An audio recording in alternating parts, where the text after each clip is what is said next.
Roots and Rhymes back with another video. My name is Vince and today we're breaking down the ultimate beginner's guide to picking a bushcraft knife. I wanted to make this video because it seems more and more people are getting interested in bushcraft given the current state of the world right now. And if you look online, there's thousands of different knives and companies and prices, and it's really easy to get overwhelmed. Out in the woods, your knife is your lifeline. So we're gonna be breaking down exactly what to look for so that you don't waste your money. Let's get into it.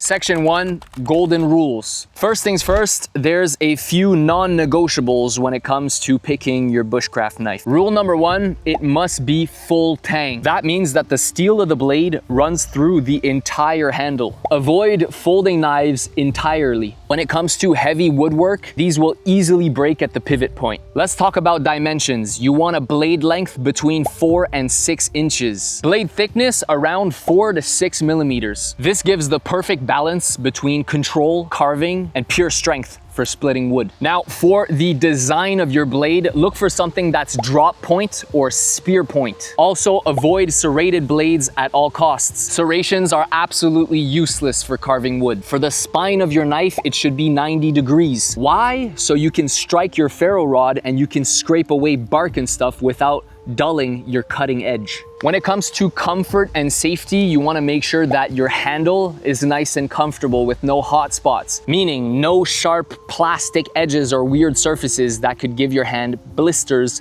after carving for a short amount of time. Features like finger guards or lanyard holes are great options. A heavy duty sheath is an absolute must for safe carry. Section 2, let's talk about steels. Now, what steel should you go for? The honest answer is, it depends. You have to look at your purpose, your budget, and your environment. Are you in a wet, humid jungle or are you in a dry forest? So generally, you're choosing between two worlds. First up, we have high carbon tool steels. If you want a steel that is incredibly tough, holds an edge, and is easy to sharpen in the field, high carbon steels, baby. We're talking about CPM 3V, we're talking about Crewware, Sleipner. They are absolute beasts, but they will rust if you don't take care of them. Next, we have PM stainless steels. PM stands for powder metallurgy. If you want maximum rust resistance without sacrificing edge retention, look at modern stainless powerhouses like Elmax, S90V, MagnaCut.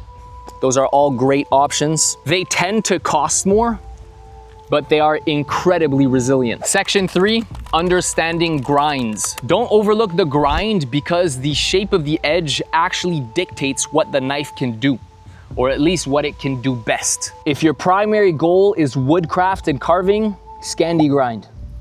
Nothing bites better into wood than Scandi. If you're looking for a dedicated baton knife or chopper, convex grind will be your best. If you're just doing a lot of camp cooking stuff or you're a hunter, and your skinning game, flat grind. Section 4, let's go over some field rules to keep your knife alive. Once you got your knife, you paid a lot of money for it, you gotta respect it. Here are the top rules I abide by to keep my blade alive. Number 1, dry it immediately after use, especially if it's carbon steel. Number 2, lightly oil your tool steels to prevent rust. Number 3, when you're batoning, only split straight, clean wood. Avoid knots. A massive knot could bend or chip your blade. We don't want that. And lastly, number 4, use the right sharpening tool for the job. If you're running a high-end PM steel, then your regular whetstone won't cut it. You're gonna need diamond plates to get that edge back. So to wrap it all up, let's talk about some recommendations. If you're really on a budget, but you want something that's pretty bomb-proof, the Mora knife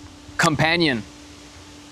Doesn't look like much, it's like 30-40 bucks, but this thing is actually a beast. Now, it is not full tang, but I've batoned with this thing before and it's held up fine. This is actually a great little bushcraft knife. Another great option, the Beavercraft BSH4. Both of these are incredibly affordable knives, but they're punching way above their weight class. But if you're like me, you kind of got a buy once, cry once philosophy, and you want your knife to last you basically a lifetime, I suggest checking out these heavy hitters. Mora Garberg, great knife. The Lars Fault knife, this knife is insane and one of my favorite knives I've ever had. The Fallkniven F1 Pro, super good knife. Reef or Rafe knives, not really sure how to pronounce it.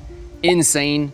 You got the F4 made in CPM 3V, beast bushcraft knife. The Lion Steel T5 or T6, both insane. Benchmade Bushcrafter, great choice. Tops Knives, Fieldcraft, BOB, Brothers of Bushcraft, excellent choice. We could keep going, but I'd trust any one of those blades in the woods. If you're a beginner bushcrafter and this video was helpful, please consider subscribing. We're on a road to 1,000 right now. Hit that like button and leave a comment down below if you have any question whatsoever, or you just want to share with us what bushcraft knife you're rocking.